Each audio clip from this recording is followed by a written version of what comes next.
Yo, what up, Street Talks? Eric Kim. All right, so some quick critical thoughts. All right, so the first idea is don't go to photo school and why photography school is totally a waste of your money and time. So back in the day, I used to think, oh, if you had a full free ride, yeah, study photography and do that because if you have a free ride, then why not, right?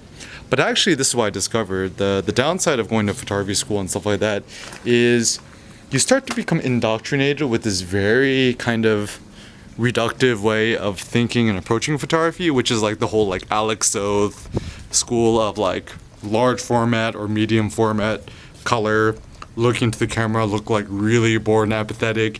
And the photography is just like so like I don't like it. It's just like the photos are just so boring. They're just like people looking bored and sad and apathetic and stuff like that.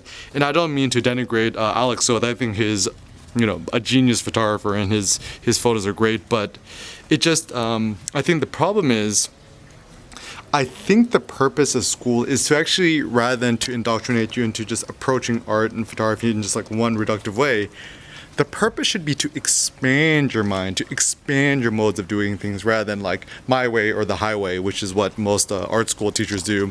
And the sad bias too is that a lot of photography teachers or professors who end up becoming them are probably failed photographers in the real world sense, or else they probably wouldn't be teaching, which is a sad truth.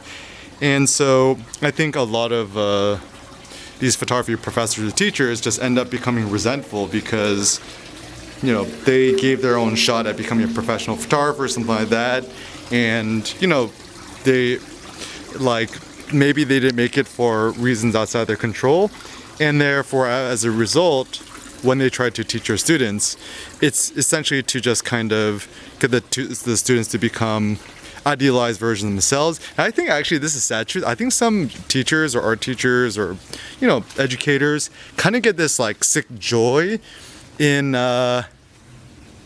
just kind of insulting their students and just making these critique sessions like not actually critique for the sense of like not a constructive critique, but just a critique to just like kind of make fun of the students or whatever. But anyways, so that's the first thing. And typically most people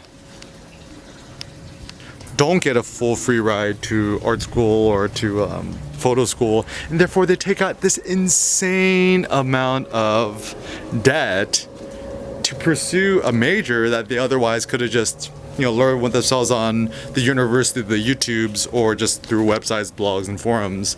And so my thought is, I think art school, it's only really worthwhile if you want to go there for the connections. That's the only reason why one would go to business school. It's to make connections, not to actually learn nothing.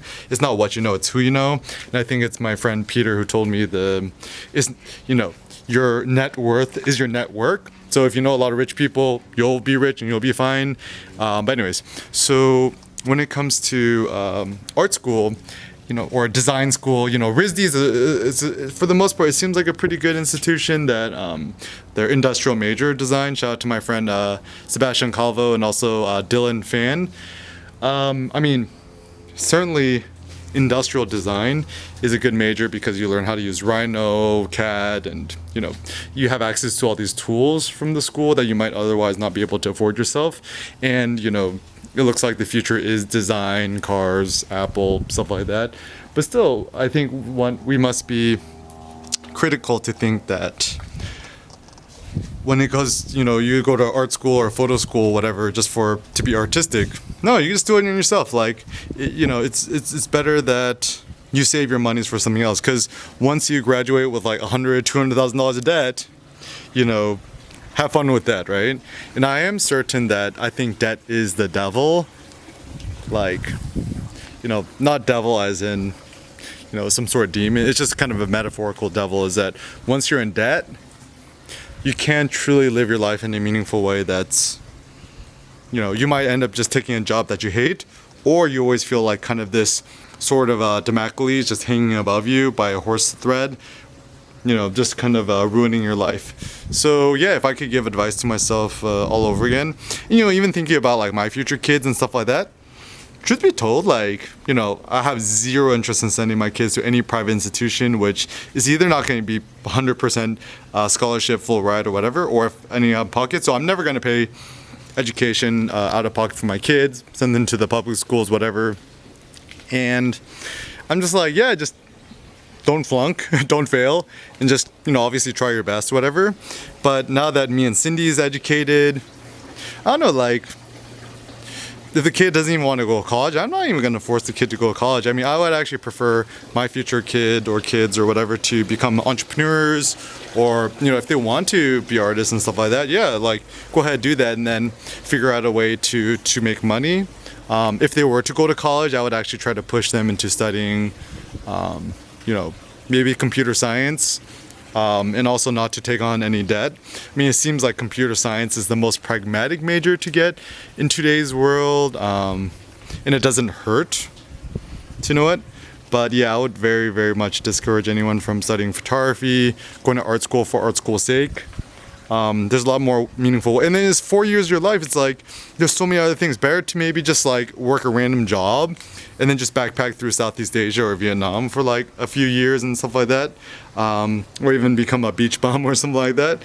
And so yeah, I think the future of society is dependent on us, you as an entrepreneur. Think more entrepreneurial thoughts, become the change which you wish to see manifest in the world. Be skeptical and sus of everything, suspicious of everything. If something smells or seems wrong, it probably is. Just follow your own gut and become the change which you wish to see manifest in the world.